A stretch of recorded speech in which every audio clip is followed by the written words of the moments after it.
Okay, hello everyone, and thank you for joining us today.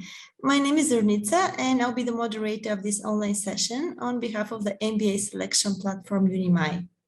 The topic of today's session is the MBA program at the International University of Monaco, a top-accredited MBA program benefiting from the unique international environment of the Principality of Monaco.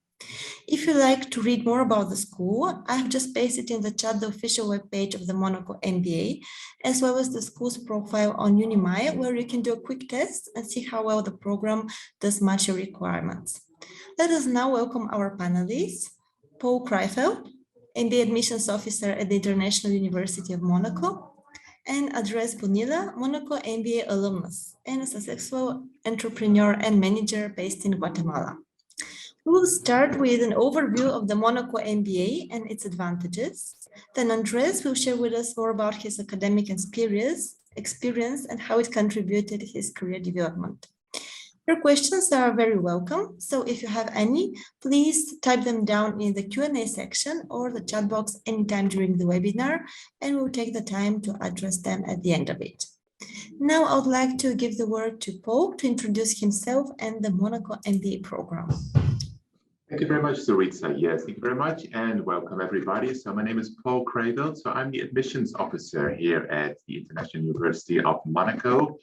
I'm pleased to welcome you and to tell you about our MBA program. So our MBA program is entirely focused here on Monaco as the center of financial institutions, entrepreneurship, luxury management, and innovation. So the MBA program is a 10-month intensive program, full-time, or there is also the part-time option, which lasts 20 months. So here we, because of our location here in Monaco, so we really focus on the specificities of this tiny little country and its high concentration of companies, financial institutions, and entrepreneurs. So for a couple of statistics, so the surface of Monaco is 2 square kilometers, but it has a concentration of more than 5,000 companies. So within these companies, there are many companies related to the financial world. So we have private banking, we have investment companies, we have wealth management companies, and then the next pillar is the luxury management. So there's a high concentration of wealth in Monaco. So we have real estate, we have yachting, we have a luxury industry. Of course, we have the luxury brands, and also we have the luxury events. And then the third pillar is the entrepreneurship. So we have a lot of new startups. So usually these are high-end, high flyers that have a lot of potential, that have a lot of refreshing ideas, and that come to Monaco to set up their company or to develop their company. So you have to know, due to its geographical location, Monaco is really the axis of Italy, of France, Switzerland, so Europe, but also we radiate towards the United States of America, Australia, and also South America. And of course, the MBA alumnus Andres is a living example of this, because he is from Guatemala in Central America. I will introduce him later on. So these are the pillars of the MBA program. So we aim at people that are very ambitious, that have a minimum of a bachelor's degree and have a lot of professional experience. And I think we'll have a little change of camera over here. No, I think it's still okay. No, we're continuing. So that makes Monaco and the MBA a very specific program, yes? And you can see the MBA is AACSB accredited. It is also accredited by AMBA. So that means this is a worthwhile MBA that will boost your career, that will also open many doors, that will give you plenty of networking solutions. And obviously it will consolidate your business expertise, your business foundations, and it will probably give you the skills and the expertise in order to pull off your own company or to really boost your career, or to completely change career, but at a very high level. So I would like to give the word to the MBA alumnus, so Mr. Andres Bonilla, who graduated from the MBA program in Monaco recently. I think it's 1 or 2 years. He will tell you in more detail, and who and later on I will ask him some questions. And also I would like to invite the participants. Yes, if you have any questions, so please feel free to ask them either in the chat, or you can ask them online by raising your hand. So I would like to give the floor to Mr. Andres Bonilla. Perfect. Thank you so much, Paul. And thank you so much, Zernica, for that wonderful introduction and also this overview of the Monaco program. As they mentioned, my name is Andres Bonilla. I am a 2021 MBA alumni. So very recently graduated. I did the full month, very intensive 10-month program. And my original background is in luxury hospitality and tourism management, in client management, and also in marketing consulting. And since my recent graduation from IUM, I've transitioned further into marketing management, specifically in very creator-focused performance marketing, as well as a handful of entrepreneurial projects here in Guatemala, centered around liquor, coffee, family consulting for a family office, among others. I originally came to Monaco as a second-generation IUM alumni. My father completed a DBA there back in 2014, and I really fell in love with the place and fell in love with the program as a real driver and a real incubator for very high level, very bespoke training in this luxury sector, in this handmade, very tailored sector, which was something that I always was very passionate about, but something that I wanted to bring back to my native Guatemala so that I could implement that with the incredible quality that we have already here.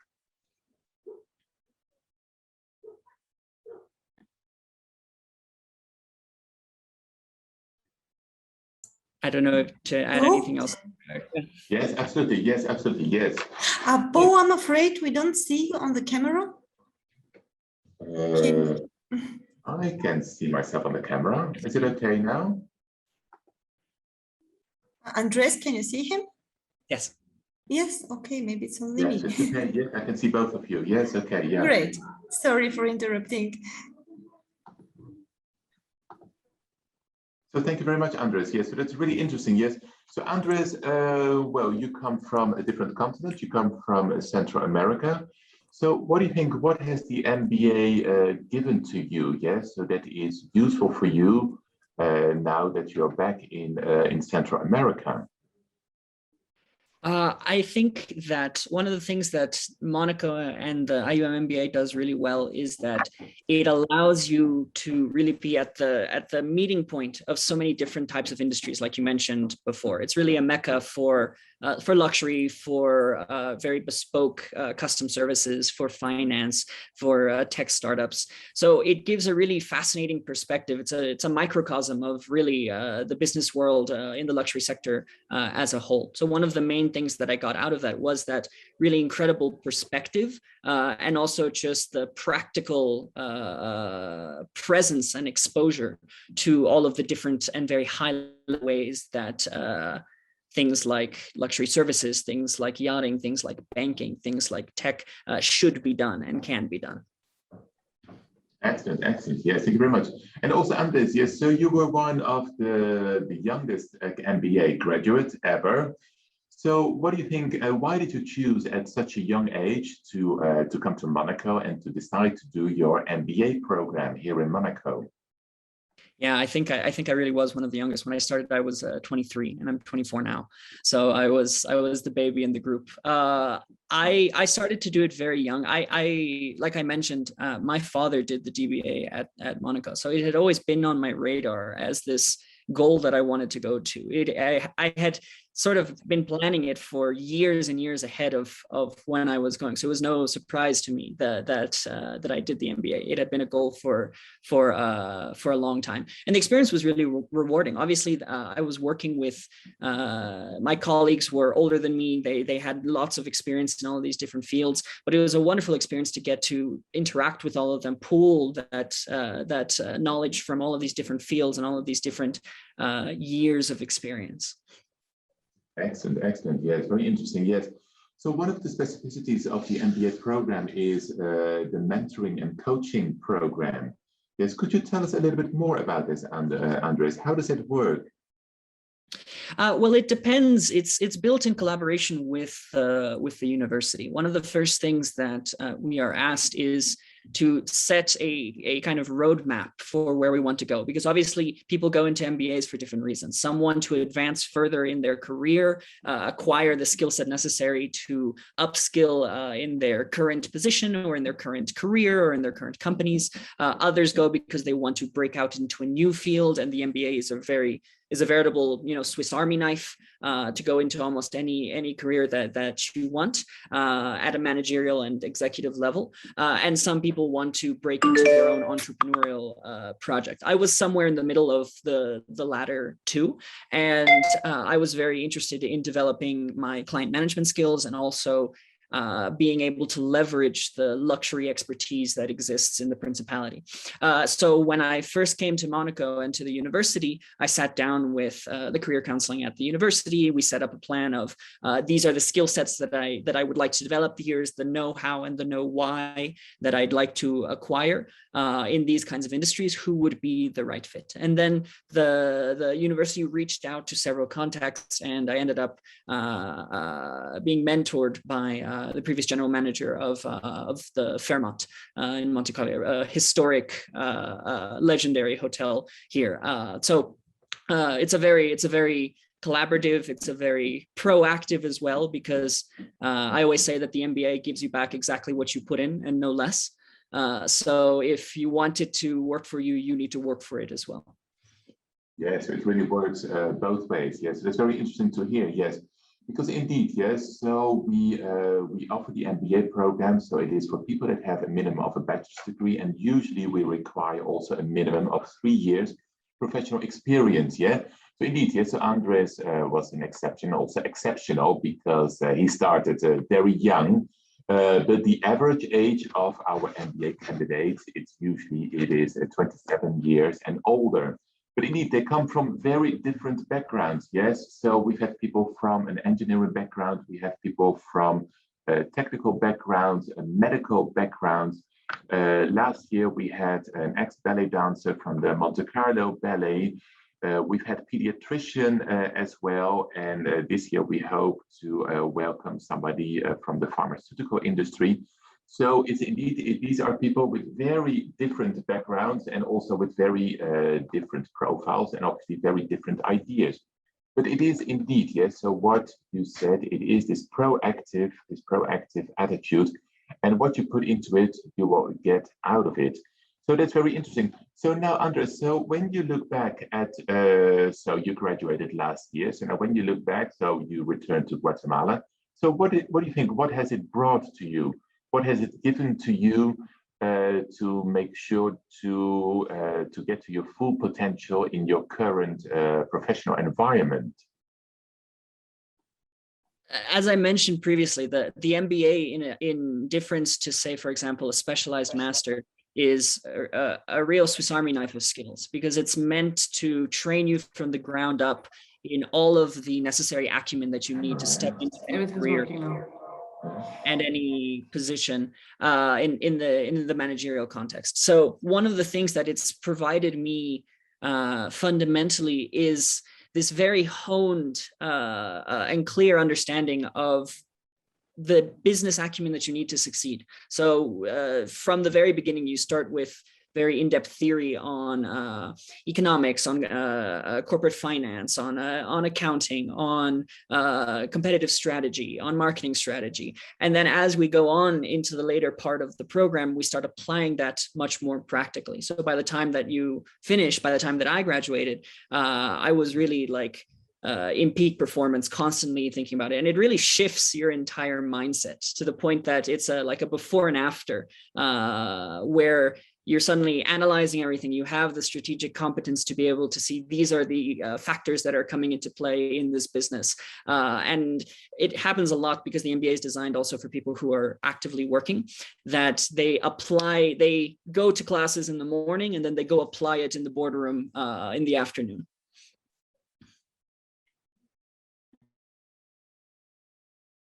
Excellent, very interesting, yes. So obviously, well, everybody was impacted and is probably still impacted by the COVID pandemic.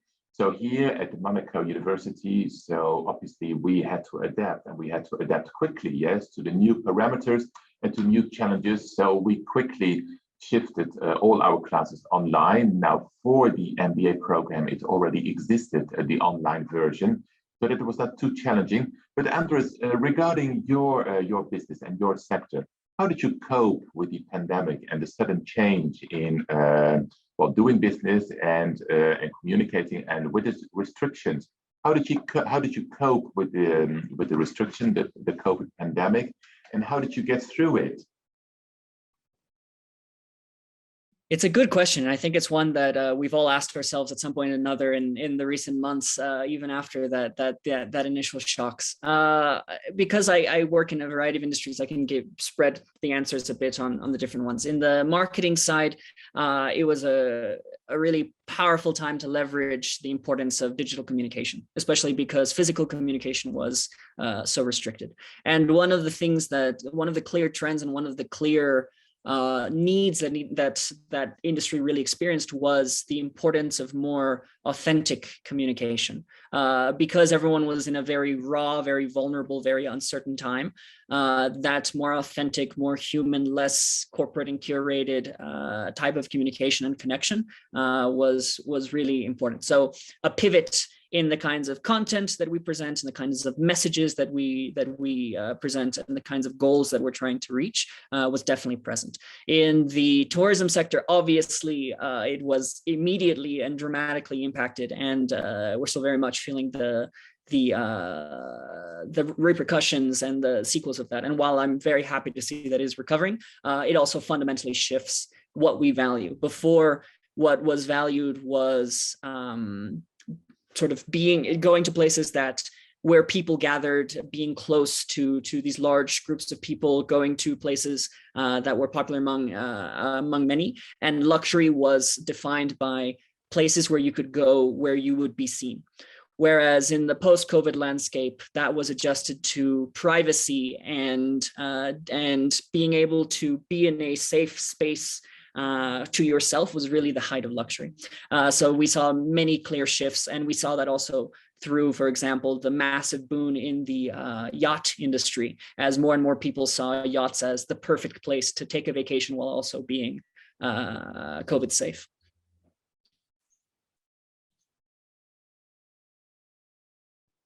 Thank you, Andres. Yeah, so indeed, that's very interesting. Yes, so obviously everybody had to adapt to this new situation, and also we see, indeed, for the different applications we receive for our MBA program, that there are different mindsets, and also people have different ideas. Yes, so when they consider doing an MBA in Monaco.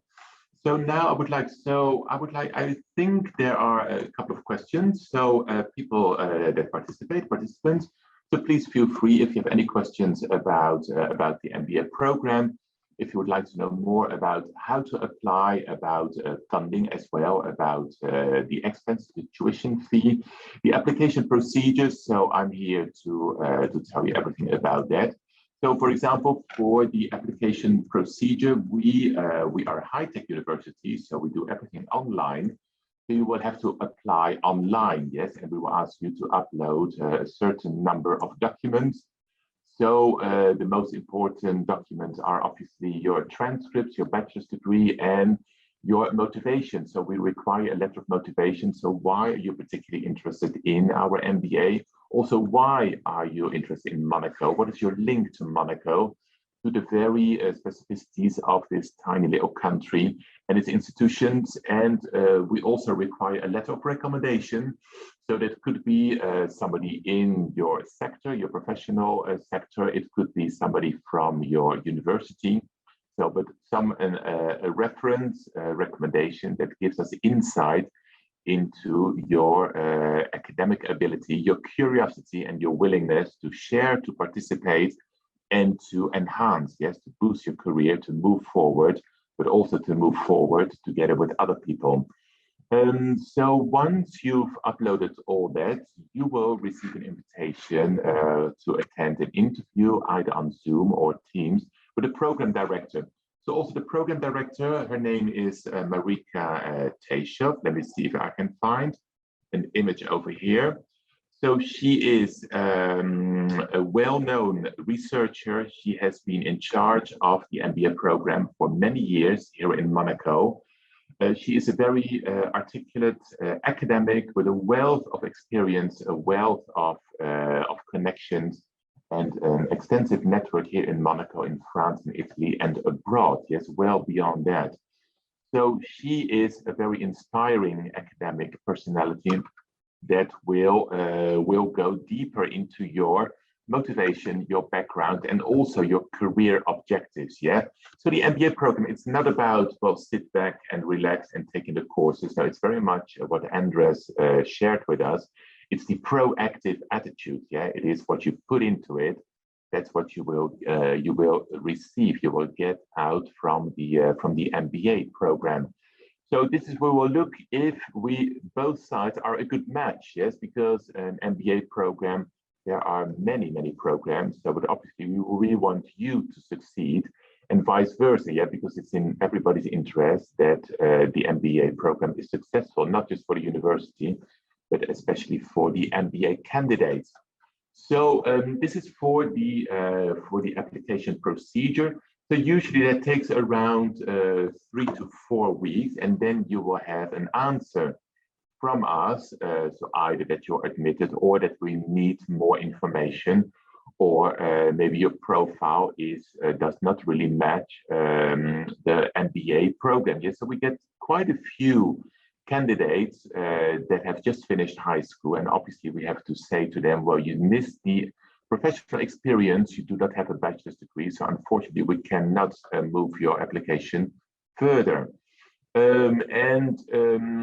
think it is important to emphasize that it is a tiny country, but with like a huge impact worldwide. Yes, so we do need people that have a very open mindset and that are willing to explore, to go beyond the beaten path, and indeed, yes, have this life-changing opportunity, both personally and professionally. So if there are any questions, so I can see in the question and answer or the chat, so maybe Zaritza, if you see any questions that we could answer live, so that would be very interesting. Yes, Bo, and actually we have 2 questions already. The first one is towards Andres. So Andres, would you please let us know more about the hands-on experiences you had during your MBA? Did you have any internship or consultancy project or anything else you would like to share with us? Sure, perfect. Great question. The experience, both the day-to-day and the more hands-on experiences that were present during the MBA were very interactive.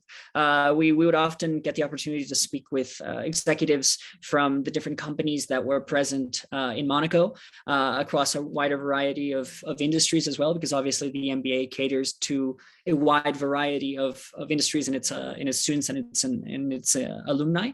So this would be in the form of, for example, guest lectures, being able to go see them in person. There would be, and slipping in a little bit more into Ellie's question as well, the university frequently organizes networking events and networking opportunities with executives and other professionals in a wide variety of industries in the Principality. It's really a mecca for many kinds, from finance to luxury to customer service to fashion to what have you.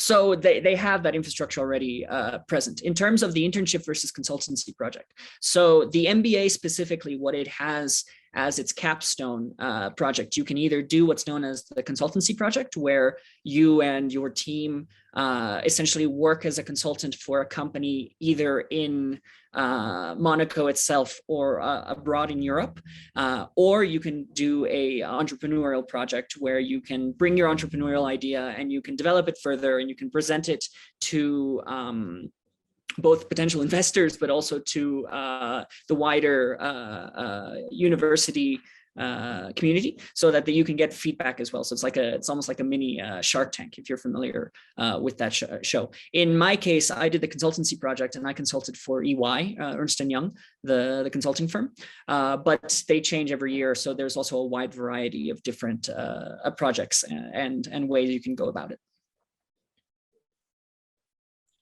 Thanks, Andres. Should we go to the other question? I guess it would be really interesting to hear. Do you have a solid base of alumni that current students or even candidates can network with and speak to? Yes, absolutely. So as I mentioned briefly before, there is very often lots of networking events, lots of cocktails, lots of invitations to seminars and talks that we get as part of our presence with IUM. That IUM student card gets you almost anywhere in Monaco, so it's really useful. And these networking events are built not only with, like I mentioned previously, executives that are working in the industry, but also with fellow IUM alumni that are currently working present and abroad in Monaco, so that you can make those connections. And obviously we all have the shared experience of going through that very intense program, very challenging program, and all of the projects that go along with it. Thanks, Andres. And would you please tell us a little bit more about the preparation process for the MBA? When you were applying for MBA, how early did you start? Can you give some tips? Did you try to get in touch with an alumni or anything else you'd like to share? Yeah, so I can share, and it's not just because Paul is here, but that the process for applying and going through that process is very smooth. It's very direct as well. The university, in comparison to some other universities in Europe, is more intimate. It has a smaller student base, and that really is to the benefit of the school, because what it means is that the process is much more carefully managed, and it's also much more personable than if you were going to one that had, hundreds of thousands of students in there. In terms of preparation, I did a lot of research on the Principality itself, what kind of industries were present there, what kind of businesses were there, to make sure it was the kind of space that I wanted to be professionally trained in and working in. And then again, like Paul mentioned, the application process is relatively straightforward in terms of what you need to provide. The key one really is the importance of the letter of interest. It needs to be, you need to have a clear idea of what do you want to, or what do you hope to get out of this experience in Monaco? And that doesn't necessarily need to be staying in Monaco in my case, because what I wanted to do was go to Monaco to learn so that I could take it back to my country. So that the importance of knowing where is that goal, even if you don't have it super clear. Some people worry that you need to have this 5-10 year plan as step by step what you're going to be doing after the MBA, and that's absolutely not the case, because part of the benefit of the MBA is that you go to define that more clearly and to discover the possibilities. So it's really about cementing that very clear interest as to why. Yeah, thank you very much, Andres. Sounds really great. And since many of our audience is actually international students, Bo, do you have some support for international students? Maybe someone who can help them with the visa requirements and application from abroad? Yes, absolutely. Yes. So what's really good here at the International University of Monaco is that we have a student service department that actually takes care of all practical issues. Yes. So the first issue is obviously it is accommodation, yes. So it is not very easy when you come from abroad, yes. So obviously you want to have a place to stay. So what it does is that it liaises between landlords and between IUM.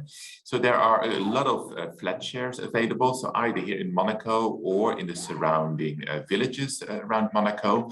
So that is, and we have a platform where landlords can advertise their properties, and then students can they can apply for either a flat share or a small studio. Yes, that's really up to them. And then for the second issue is very often it is the visa. Yes, so when you are non-European, obviously you will have to have a visa for either France or Monaco. So for non-Europeans, so once you are admitted to the University of Monaco, you will receive an admission certificate. With the admission certificate, you will go to any French embassy or consulate in your home country, and you will apply for a student visa. Yes, so that means you can study in France or in Monaco for as long as your study lasts. So this is for non-European, yes. So the moment you have an EU passport, then obviously that does not apply to you. Another thing that is vital is you will have to subscribe for insurance. So you need to make sure that the insurance covers not just France, but also Monaco, yes, since you'll be studying in Monaco. So you need to make sure that you have insurance that covers not just your health, but also third-party liability. So the Student Services Center will inform you about all practicalities and also will tell you, yes, what procedure to follow. And it liaises between the students and the university and all practicalities, yes. That just to give you an impression about the size of Monaco, so it's really small, yes. It's very expensive to live in Monaco, but if you choose the surrounding villages, it will take you between 10 to 20 minutes on foot, yes, to get to the university. So that's how small it is. And then the nearest city is Nice, which has an airport. It has an international airport. And it takes 20 minutes, yes, to commute from Nice to Monaco. Yes, that's also nearby. There are even people that choose to live in Italy, so just across the border. And it's the same, yeah. It takes around 20 to 25 minutes by train, yes, to commute to Monaco. So it's very easy, yes, to live in the surrounding area of Monaco and to have, obviously, lower living expenses, but still enjoy life in Monaco.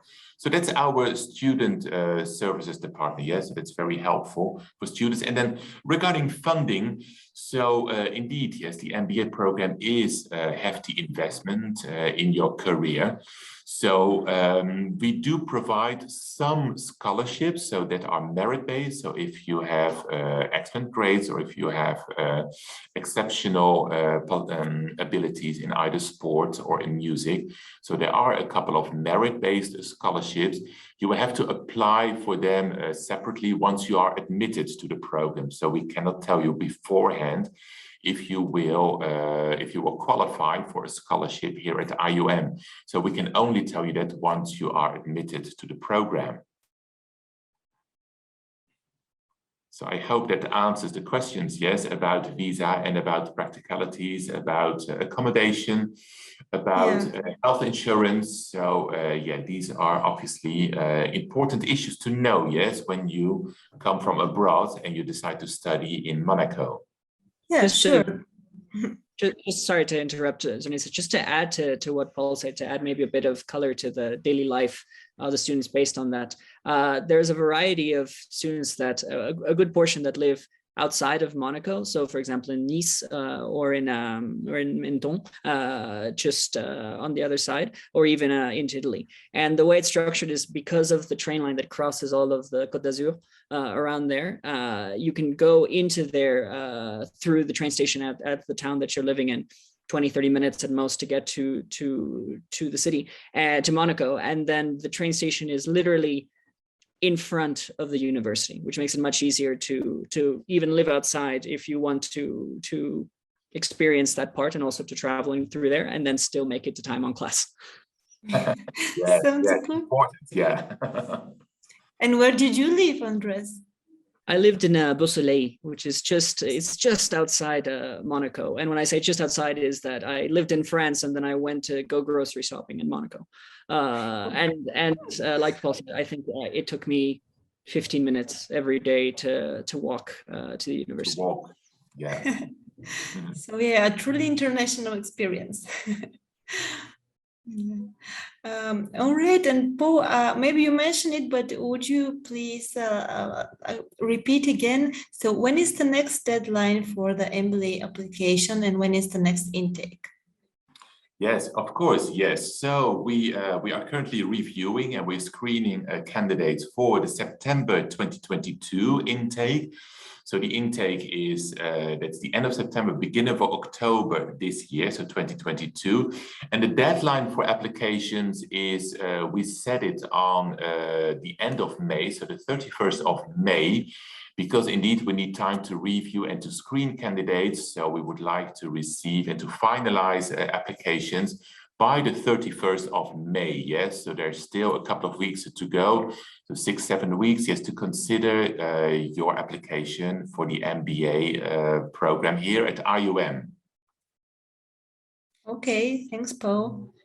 Well, I don't see any questions more, but if you like, you can add something or...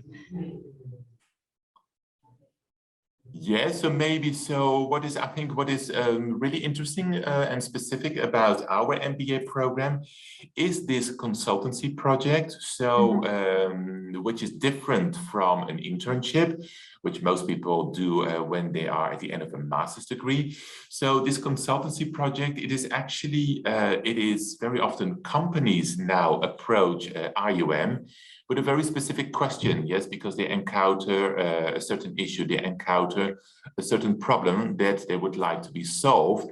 And these are real consultancy questions, and they are also, we are treated, the MBA candidates are treated as like serious consultants.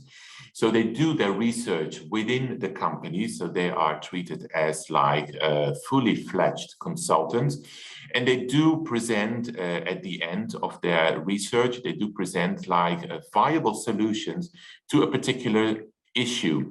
So, for example, during the COVID pandemic, so we had a local restaurant chain here in Monaco that obviously came to us and said, well, we cannot physically host people in our restaurants.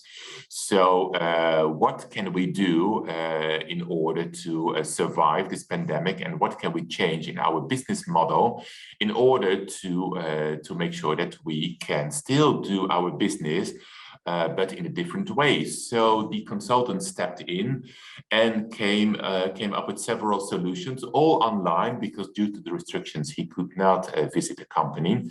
And so he presented a set of solutions that actually made the restaurant chain survive here in Monaco.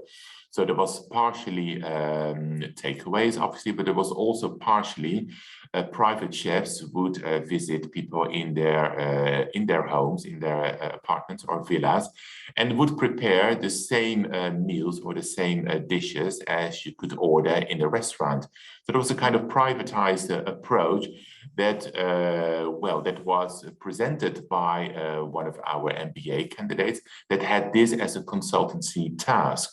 So that was really interesting. And also what Andres said about Ernst & Young. So that also he had like a real consultancy task within a very serious consultancy agency. And that I think that added to your expertise, Andres, and it added to your to your academic and also your hands-on skills in order to address that particular issue. Genuinely one of the most fun that I think I had the entire program, that consulting project. It lasted for about it's like the final 2-ish months of the program. It's really intense, and because you're obviously, there's stakes. You're working with a real company and you're solving a real problem. It's not a theory, so the entire process, all of the training that you've been going, all the theory and practice really culminates into that consultancy project. And so I would meet, me and my team member would meet weekly with execs from Ernst & Young to go over the problems, to go over the performance, to keep us accountable for the work that we were supposed to be doing. And then at the end, we presented to, I think, VPs for Europe for the company. So it's genuinely, it was so fun. I had the time of my life completing that project, and it also makes you work. Like it puts to test everything that you've been trained to do throughout that program. Excellent, excellent. Yes, really interesting. Yes, and does that mean did they accept your solution, or was there a follow-up of your solution? Are you still in touch with them? Yeah, I'm in very close touch with several of the managers that mentored throughout that consultancy project. I speak with him maybe every month or so, just to follow up on how we're doing and everything. And they did implement it, which is one of the cool things about that consultancy project. Again, it's not theory. It's not a circus that's set up for us to present a project, right? It's real companies that come to us with real problems. And if you present the solutions that make sense, and they should because of the training that you're getting, they implement it. And then you get to see your work in these companies play out in real life. And that's really cool. Excellent. Yes, excellent. Very interesting. So I have a question to Andres. Like, if you have to list 3 things that you are most thankful for from your experience at Monaco, what would they be? Maybe the consultancy project would be one, but let's hear more from you. I'm really thankful for the really wide, it's a very diverse cohort that you always enter. Usually when you go into, say, for example, a master's program, you know that everyone that you're going to meet more or less is in the same industry, right? So it's not to take away from that, but one of the incredible benefits of the MBA, one of the things that I enjoyed so much was that I don't think any 2 students in that cohort were in the same industry or did the same thing. And so what it means is that when you're doing these group projects, which are an essential part of the MBA, because that's what you're going to be doing as a manager, is working with people, you get to leverage this incredible knowledge base from industries that perhaps are completely different from your own, but provide a lot of different mindsets that you can work with. I don't know if you've ever done a financial report with a lawyer, a pharmacist, a doctor, and a marketing specialist, but it's really interesting the kinds of conversations and insights that you can pull because of that. So the diversity in the cohort is definitely one of them. The consultancy project I absolutely loved, as I previously mentioned. The third one, I really appreciated, and it was one of the main goals that I had for myself when I went to Monaco, was to be able to see firsthand and learn firsthand from that very storied tradition and culture of high-end bespoke luxury services. And this goes beyond just, you know, the Gucci store or the Monte Carlo casino, right? It's embedded into the DNA of how business is done in Monaco. And that's really useful to be near, because even just through osmosis, you pick up on it just being present there. Thank you very much, Andres. Well, since we don't have any questions, we can probably just sum up what we have already learned. Like, yeah, what I learned is that the Monaco MBA is a truly transformative experience, and it has the unique experience and benefits of providing a very diverse environment, a very unique business setting that you can learn from, and also a lot of hands-on experience that would really teach you and prepare you for the real business world. And as Andres said, it's kind of, I like very much this expression, a Swiss Army preparation for life. So thank you very much for sharing your experience, Andres, and thanks, Paul, for introducing us to the Monaco MBA. Paul, do you have any final words? Maybe you can share some contacts where attendees or people who are interested might later on contact you. Absolutely, absolutely. Yes, absolutely. Yes. So please feel free. Yes. So you can contact us at admissions at monaco.edu.